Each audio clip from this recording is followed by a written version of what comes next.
Oui, ben bonjour et merci de m'avoir invité à l'université d'été d'abord.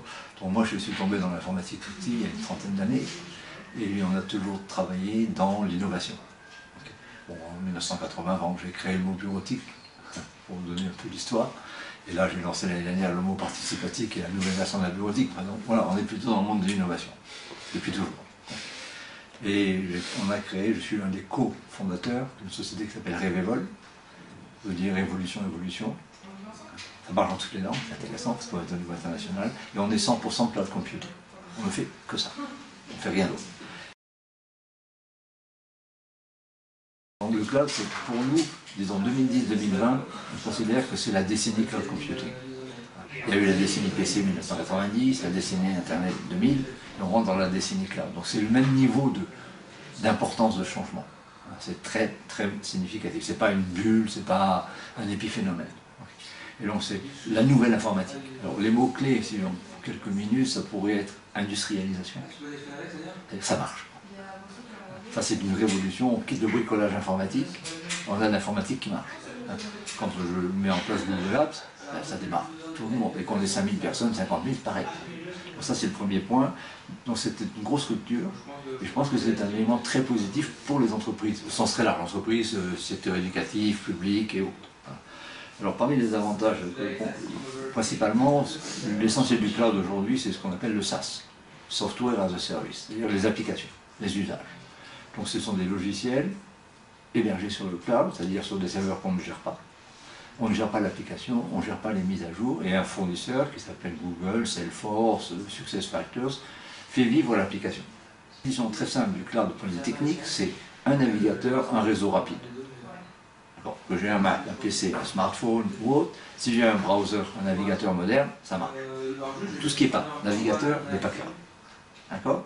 Et à ce moment-là, donc mobilité, je peux consulter mon mail dans le métro sur mon smartphone ou sur ma tablette, etc. Donc ça, c'est quand même l'élément technique. Et puis il y a bien sûr un élément qui intéresse beaucoup l'entreprise, c'est l'écoute. Bon, ça coûte moins cher, beaucoup moins cher. Encore une fois, on travaille beaucoup chez Revevol avec Google Apps, qui est l'application typique du cloud. Toute la bureautique de Google, messagerie, agenda, traitement de texte, tableur, vidéo, c'est 40 € par an. Tout compris. Avec 25 gigas de boîte mail, je n'ai pas à m'en occuper, je n'ai pas à gérer le serveur, rien. C'est entre 5 et 10 fois moins cher que les solutions, les antiquités, je sais pas. Ça dépend de ce qu'on appelle un projet stratégique. Okay. Bon. Une réponse peut-être, personnellement je pense que le cloud c'est quelque chose de... une très bonne nouvelle pour les informaticiens, pour les entreprises. Bon. Alors, est-ce que la messagerie c'est stratégique? Probablement que oui. Est-ce qu'une application métier c'est stratégique aussi? Bon. Alors le phénomène du cloud, concrètement aujourd'hui, on peut confier au cloud une grosse partie des applications, que j'appelle les commodities. Traitement de texte, messagerie, CRM, pilotage RH, un certain nombre de choses comme ça qu'on peut confier à des pros industriels. Et du coup, les équipes informatiques internes peuvent concentrer toute leur énergie interne sur les applications cœur métier, qu'on ne trouve pas sur le cloud.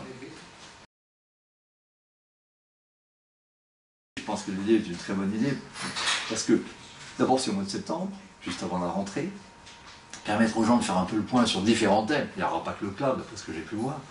C'est une bonne façon de faire, de préparer 2012. Moi je le verrai comme ça, très opérationnel. Je vais faire mes budgets 2012.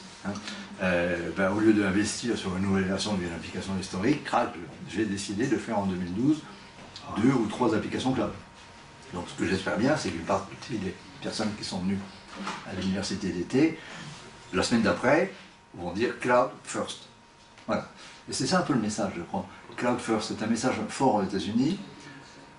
Quand on a un projet informatique, on dit Cloud First, par défaut. Ça ne veut pas dire que tout sera sur le cloud. On va chercher sur le cloud, on va sûrement trouver, pour beaucoup de choses, et ce qu'on ne trouve pas, on le fait en classique. Donc c'est un basculement vers ce Cloud First. Et c'est ça que je pense que l'université d'été peut aider dès 2012.